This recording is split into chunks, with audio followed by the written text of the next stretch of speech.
Bonjour, ici iPod Touch is a Pro et aujourd'hui je vais vous montrer l'application IntelliScreen X pour votre iPod Touch ou iPhone Jailbreakers le firmware 5.0+. Alors IntelliScreen X c'est quoi? C'est une application qui est payante sur Cydia Store au prix de 10$. Oui, l'application est chère, mais vous avez un essai de 3 jours je crois lorsque vous l'installez. Alors IntelliScreen X personnellement, ça vaut la peine de l'acheter. Alors, c'est vraiment une application qui est vraiment indispensable pour votre iOS 5.0. C'est comme le système de notification, toute l'équipe que l'on veut normalement. Alors, ils sont maintenant rendus à la version 1.3.4 avec des corrections de bugs corrigées. Alors, ça dit que ça personnalise votre iOS 5 Notification Center. Fait que lorsque vous baissez, vous pouvez avoir le Facebook, le Twitter, vos courriels, vos liens RSS. Puis aussi sur votre lock screen, vous pouvez avoir le Notification Center puis que ça soit plus beau. Alors là, il y a un paquet d'affaires qui viennent de sortir puis ils ont beaucoup. Il y a aussi les SMS Quick Reply puis Quick Compose. Si vous n'avez pas BitSMS, bien sûr. Si vous avez BitSMS, ça va aussi fonctionner avec IntelliScreen X. Puis, ils ont un paquet d'amélioration sur cette application-là. Alors, je vais vous le montrer. Alors, vous installez IntelliScreen X sur votre appareil. Alors, moi, je suis accompagné de mon iPhone 4S jailbreaké sur l'iOS 5.0.1. Alors, une fois qu'il est installé, il n'y aura pas d'icône sur Springboard de votre appareil. Ça va être directement dans les réglages. Normalement, il y a une icône sur Springboard de votre appareil, pardon.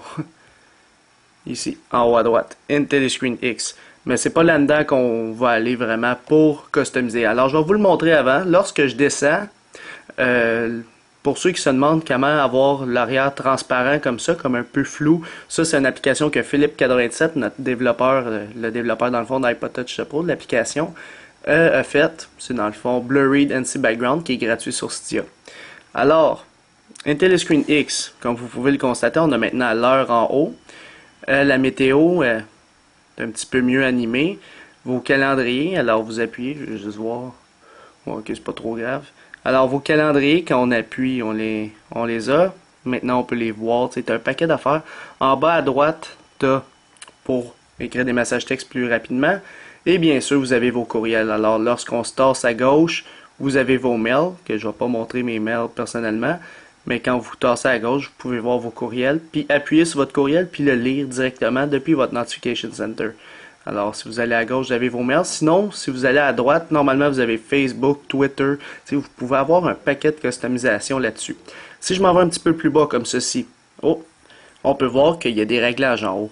Fait que si je reviens de même, c'est comme ça. Puis quand je m'en vais en haut, il y a des réglages. Alors, je peux mettre en mode avion directement depuis ici. Fait que si j'appuie sur mode avion, on peut voir que mon appareil est maintenant rendu en mode avion. Je le désactive, il n'y a plus de mode avion. Alors, par la suite, on peut désactiver le Bluetooth. Même chose pour le Wi-Fi, le 3G. La rotation, fait que ça, c'est quand on tourne puis on veut pas que ça tourne, mais tu as la possibilité de verrouiller la rotation. Vous voyez le logo en haut à droite qui vient d'apparaître. Ou sinon, faire un respring directement depuis là. Pour le respring, il faut double taper dessus. Fait que là, je vais pas le faire, je vais attendre qu'il se désactive. Mais d'habitude, il faut juste appuyer une fois et rappuyer une autre fois, puis le respring s'effectue. Alors, si on s'en va à gauche, on a un peu plus de détails. On a notre Wi-Fi IP. Si on est connecté en Wi-Fi, on a notre adresse IP. Alors, on va regarder ça. Si je me connecte en Wi-Fi, vous allez constater que j'ai maintenant une adresse IP sur mon réseau sans fil. En haut à droite, c'est le nombre de MB de RAM actuel. Puis ça, c'est combien il me reste de place dans mon iPhone. Alors, si je me tasse à droite, on a des réglages de SB Settings. Et oui, vous devez avoir SB Settings pour avoir ces petits réglages-là que vous pouvez mettre dans IntelliScreen X. Fait que vous n'êtes plus obligé d'avoir SB Settings ici lorsque vous avez cette application-là. Il y a déjà plein de réglages, puis je trouve que c'est mieux fait. Puis si je m'en vais à droite, la luminosité directement depuis ici. Alors, moi, je le laisse par défaut par ici. Alors, si on le descend, puis on s'en va voir dans les réglages maintenant, qu'est-ce qu'on peut changer sur cette application-là. Alors, si je descends en bas, vous avez IntelliScreen X, qui est la même chose que lorsque vous appuyez sur l'icône qui est sur le Springboard de votre appareil. Alors, ici, Visible IntelliScreen X Page, c'est qu'est-ce qu'on peut voir ici. Alors, à gauche, il y a mes mails, puis à droite, mon Facebook, tout ça. Mais là, moi, je les ai désactivés. Fait que j'ai désactivé mon Twitter, mes RSS. Si je les active, admettons, je mets Twitter, par exemple. Fait que là, je descends. À droite, j'ai maintenant mon Twitter. Ben, peut-être pas à droite, là. En haut, il apparaît. Parce que ça dépend où tu veux le mettre, là. Fait que vous voyez, il y a genre mes Twitter qui apparaît ici.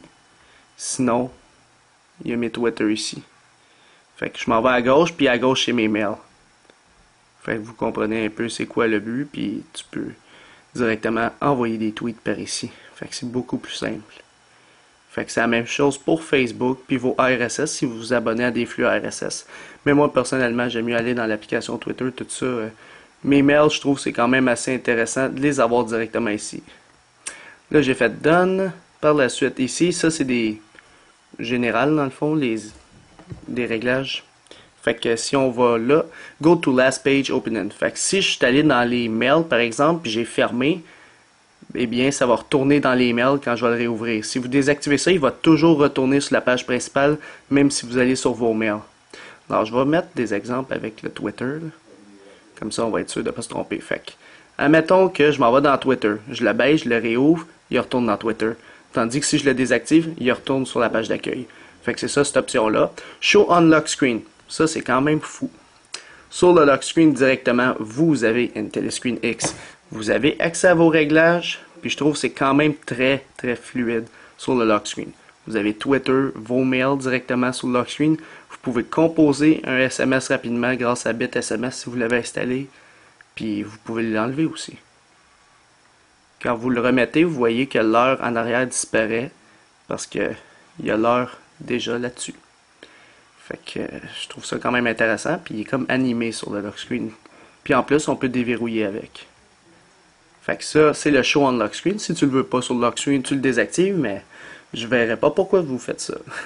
Show on startup, on le laisse de même.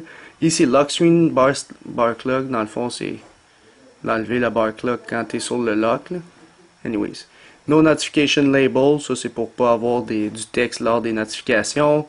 Puis ça c'est 15 secondes sur le lock screen. Fait que quand tu es sur le lock screen, ça va prendre 15 secondes avant que votre iPhone se ferme comme ça. Fait que tu décides le nombre de secondes. Il y a plein de réglages comme ça. Fait que enlever les badges lors des push notifications, show action menu. Ça c'est l'opacité. Fait que si tu veux le mettre plus transparent sur votre lock screen comme ceci, c'est vous qui voyez. Fait que tu peux le mettre plus transparent ou plus... Mettons, je vais le mettre dans le milieu. Ça donne ça. Fait que vous voyez la différence quand on regarde comme ceci. Sinon, tu peux le mettre 100% transparent. C'est juste... Quand tu écoutes de la musique, tu vas voir mal un petit peu. Mais je trouve que c'est plus beau à 100% transparent lorsque tu as un beau background à l'arrière. Puis que c'est lisible. Comme lui, c'est un background qui vient par défaut dans l'iPhone que j'ai mis sur le lock screen. Status bar icon, moi je les ai toutes désactivées. Dans le fond, lorsque vous avez tout activé ça, c'est quand vous avez oublié, manqué un appel ou un SMS que vous avez reçu, il y aura un petit icône dans la barre de statut en haut. Mais moi j'aime pas ça les avoir dans la barre de statut, j'ai juste à descendre puis je vais les voir directement dans mon Notification Center. Les extensions pour les SMS, alors envoyer un SMS rapidement ou répondre rapidement, tu décides soit par les messages d'Apple par défaut, BitSMS ou Message Plus. Moi j'aime mieux BitSMS personnellement, tout le monde l'aime plus. Ça c'est les Show Calendar Notification, fait que les calendriers, moi je leur ai dit mettre juste les événements pour les 2 prochaines journées. Sinon tu décides quand tu veux mettre tes événements. Fait que dans les 2 prochaines journées j'ai tout ça. Puis dans les reminders, le même principe dans le fond. Show banners, on le laisse par défaut, les alertes aussi. Fait que tu sais, tu as un paquet de réglages quand même qui est le fun à une Telescreen X. Puis aussi, lorsque vous allez dans les notifications, vous voyez qu'il y a maintenant une Telescreen X Settings qui vous redirige à la même place que tantôt. Et vous décidez dans le fond à quelle hauteur vous voulez mettre vos notifications. Alors, c'était pas plus compliqué pour l'application IntelliScreen X pour votre iPod Touch ou iPhone, Jailbreaker sur le firmware 5.0 ou plus. Alors, ça va vraiment pas être compliqué pour l'application IntelliScreen X, j'y donnerai un total de 5 étoiles. Alors, pourquoi 5 étoiles? C'est très simple, parce que c'est une très belle application, j'ai rien à dire dessus, c'est vraiment un outil complet pour l'iOS 5.0+. Fait que moi, personnellement, j'ai juste des positifs, j'ai pas de négatifs encore à dire sur cette application-là. Fait que dites-moi, vous, cher public, ce que vous pensez d'IntelliScreen X, puis juste en mettant un commentaire et une note en étoile dans les commentaires de la vidéo sur YouTube seulement. et la note publique va être calculée automatiquement, puis il y aura un petit lien dans la description de la vidéo. Alors dites-moi ce que vous pensez d'IntelliScreen X, c'est une bonne application. Alors c'était pas mal tout pour cette application-là. Pour votre iPod Touch ou iPhone, Jailbreakers le firmware 5.0 ou plus. Visitez mon site internet www.ipodtouchsupport.com et aussi abonnez-vous à ma chaîne YouTube en cliquant sur s'abonner. Vous pouvez aussi aimer la page Facebook iPod Touch Support et nous suivre sur Twitter pour rester actualisé dans le monde de Jailbreak. Ou même, aussi vous pouvez me suivre personnellement via mon compte Twitter et ou Facebook personnel à droite de l'écran. Alors c'est ça, c'était iPod Touch Pro. Merci.